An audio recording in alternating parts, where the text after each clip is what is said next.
Hi friends, ಎಲ್ಲರಿಗೂ good evening. ಇವತ್ತು ನಾನು ಕಡಲೆಬೇಳೆ ಪಾಯಸ ಮಾಡ್ತಾಯಿದ್ದೀನಿ. ಕಡಲೆಬೇಳೆ ಪಾಯಸ ಮಾಡೋದಕ್ಕೆ 1 ಕಪ್ಪಲ್ಲಿ ಕಡಲೆಬೇಳೆ ತೊಗೊಂಡಿದ್ದೀನಿ, 2 ಅಚ್ಚು ಬೆಲ್ಲ ತೊಗೊಂಡಿದ್ದೀನಿ, ಮತ್ತು 1 ಕಪ್ಪು ತೆಂಗಿನಕಾಯಿ, ಸ್ವಲ್ಪ ಫ್ಲೇವರಿಗೆ ಬಾದಾಮಿ ತೊಗೊಂಡಿದ್ದೀನಿ. ಇವಾಗ ಎಲ್ಲವನ್ನು ಉಪಯೋಗಿಸಿ ಒಂದು ಪಾಯಸ ಮಾಡೋಣ, ಬನ್ನಿ ಸ್ಟಾರ್ಟ್ ಮಾಡೋಣ. 1 ಕಪ್ಪಲ್ಲಿ ಕಡಲೆಬೇಳೆ ತೊಗೊಂಡಿದ್ದೀನಿ, ಅದನ್ನು ಚೆನ್ನಾಗಿ ತೊಳೆಯಬೇಕು.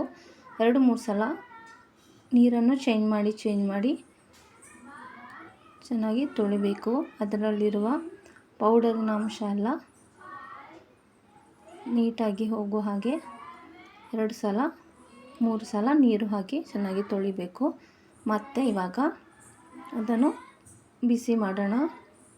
ಅದಕ್ಕೆ ಸ್ವಲ್ಪ ಉಪ್ಪು ಸೇರಿಸಿ ಕುಕ್ಕರಿನಲ್ಲಿ 4-5 ವಿಷಲಾಗುವ ತನಕ ಬಿಡಬೇಕು. ಇವಾಗ ತೆಂಗಿನಕಾಯಿಯನ್ನು ಗ್ರೈಂಡ್ ಮಾಡಿಕೊಳ್ಬೇಕು. ಅದಕ್ಕೆ ಸ್ವಲ್ಪ ನೀರು ಸೇರಿಸಿ ಸ್ವಲ್ಪ ಫ್ಲೇವರಿಗೆ ಬಾದಾಮಿ ಆ್ಯಡ್ ಮಾಡಿ ನೈಸಾಗಿ ನುಣ್ಣಗೆ ಗ್ರೈಂಡ್ ಮಾಡಿಕೊಳ್ಬೇಕು. ಇನ್ನು ನೆಕ್ಸ್ಟ್ ಬೆಲ್ಲವನ್ನು ಸಣ್ಣದಾಗಿ ತುರಿದಿಟ್ಕೊಳ್ಬೇಕು. ಮತ್ತು ಬಾದಾಮಿಯನ್ನು ಕೂಡ ಸಣ್ಣ ಪೀಸುಗಳಾಗಿ ಕಟ್ ಮಾಡಿ ಇಟ್ಕೊಳ್ಬೇಕು. ಇವಾಗ ನೋಡಿ, ಕಡಲೆಬೇಳೆ 4-5 ವಿಷಲಾದ ಮೇಲೆ ಬೆಂದಿದೆ. ಅದಕ್ಕೆ ಗ್ರೈಂಡ್ ಮಾಡಿಟ್ಟುಕೊಂಡಂಥ ಕೋಕೋನಟ್ ನೀರನ್ನು ಹಾಕಿ ಮಿಕ್ಸ್ ಮಾಡಬೇಕು. ಮತ್ತು ಬೆಲ್ಲ ಆ್ಯಡ್ ಮಾಡಬೇಕು. ಇವಾಗ ಅದನ್ನು ಮತ್ತೆ 2 ವಿಷಲ್ ಕೂಗಿಸಬೇಕು. ಎಲ್ಲವನ್ನು ಕೂಡ ಚೆನ್ನಾಗಿ ಬೇಯಿಸ್ಕೊಳ್ಬೇಕು. 2 ವಿಷಲ್ ಆಗುವ ತನಕ ಬಿಡಬೇಕು. ಇವಾಗ ನೋಡಿ, ಮುಚ್ಚಳ ಹಾಕ್ತಿದ್ದೇನೆ. ಈಗ 2 ವಿಷಲಾದ ಮೇಲೆ ಮತ್ತೆ ತೆಗೆಯೋಣ. ಇನ್ನು ಬಾದಾಮಿಯನ್ನು ಫ್ರೈ ಮಾಡ್ಕೊಳ್ತಿದ್ದೇನೆ. ಎಣ್ಣೆ ಬೇಕಾದರೆ ಎಣ್ಣೆ ಹಾಕ್ಕೊಳ್ಬೋದು. ನಾನು ತುಪ್ಪ ತಗೊಂಡಿದ್ದೇನೆ. ಪಾಯಸಕ್ಕೆ ತುಪ್ಪ ಹಾಕಿದಷ್ಟು ರುಚಿ ಜಾಸ್ತಿ ಆಗುತ್ತೆ ಅಂತ ತುಪ್ಪ ತಗೊಂಡಿದ್ದೇನೆ. ಇವಾಗ ಸ್ವಲ್ಪ ಬಾದಾಮಿಯನ್ನು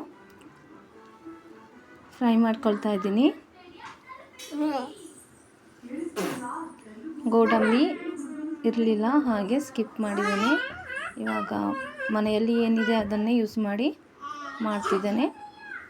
ಬಾದಾಮಿಯನ್ನು ಫ್ರೈ ಮಾಡ್ತಾ ಇದ್ದೀನಿ. ಇವಾಗ ಅದು ಚೆನ್ನಾಗಿ ಬ್ರೌನ್ ಕಲರ್ ಬರುವ ಹಾಗೆ ಫ್ರೈ ಮಾಡಿ ಅದನ್ನು ನೆಕ್ಸ್ಟು ಬೇಯ್ತಾ ಇರುವ ಕಡಲೆಬೇಳೆ ಪಾತ್ರೆ ಒಳಗೆ ಆ್ಯಡ್ ಮಾಡ್ತಾಯಿದ್ದೀನಿ. ನಿಧಾನಕ್ಕೆ ಎಣ್ಣೆ ಒಳಗೆ ಹಾಕಿ ಪಾಯಸದೊಳಗೆ ಹಾಕಿ, ಯಾಕಂದರೆ ಅದು ಸ್ವಲ್ಪ ಚಟಪಟ ಅಂತ ಸಿಡಿಯುತ್ತೆ ನೋಡಿ. ಇವಾಗ ಪಾಯಸ ಇದಕ್ಕೆ ಶಾವಿಗೆಯನ್ನು ಆ್ಯಡ್ ಮಾಡ್ಕೊಳ್ಬೇಕು. ಇವಾಗ ಸ್ವಲ್ಪ ಶಾವಿಗೆಯನ್ನು ಚೆನ್ನಾಗಿ ಬ್ರೌನ್ ಕಲರ್ ಬರುವ ತನಕ ಹುರಿದುಕೊಳ್ಬೇಕು. ಅದಕ್ಕೆ ಎಣ್ಣೆ ಅಥವಾ ಸ್ವಲ್ಪ ತುಪ್ಪ ಸೇರಿಸಿ ಹುರಿದುಕೊಳ್ಬೇಕು. ಇವಾಗ ಹುರಿದ ಶಾವಿಗೆಯನ್ನು ಕಡಲೆಬೇಳೆಯನ್ನು ಬೇಯಿಸ್ತಾ ಇದ್ದ ಪಾತ್ರೆಯೊಳಗೆ ಆ್ಯಡ್ ಮಾಡ್ತಾಯಿದ್ದೀನಿ ನೋಡಿ. ಇವಾಗ ಕಡಲೆಬೇಳೆ ಪಾಯಸದ ಒಳಗೆ ಶಾವಿಗೆ ಸ್ವಲ್ಪ ಆ್ಯಡ್ ಮಾಡ್ತಾಯಿದ್ದೀನಿ. ಅದು ಇನ್ನೂ ರುಚಿ ಕೊಡುತ್ತೆ, ಮತ್ತು ಪಾಯಸ ಕೂಡ ಇನ್ನೂ ಗಟ್ಟಿಯಾಗಿ ಬರುತ್ತೆ. ನಾನು ಕುಕ್ಕರ್ನೊಳಗೆ 1 ಸ್ಪೂನ್ ಕೂಡ ಹಾಕಿದ್ದೇನೆ. ಯಾಕೆ ಅಂದರೆ ಅದು ಉಕ್ಕಿ ಬರುವುದಿಲ್ಲ.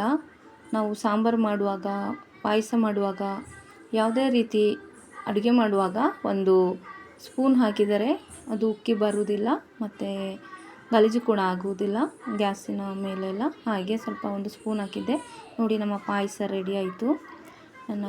ನಾನು ಮಾಡಿದ ಪಾಯಸ ನಿಮಗೆ ಇಷ್ಟ ಆದರೆ ಲೈಕ್ ಮಾಡಿ, ಸಬ್ಸ್ಕ್ರೈಬ್ ಮಾಡಿ. Thank you friends. ಮನೆಯಲ್ಲಿ ಕೂಡ ಮಕ್ಕಳಿಗೆ ಈ ಥರ ಮಾಡಿಕೊಡಿ, ಇಷ್ಟಪಟ್ಟು ತಿಂತಾರೆ. Thank you.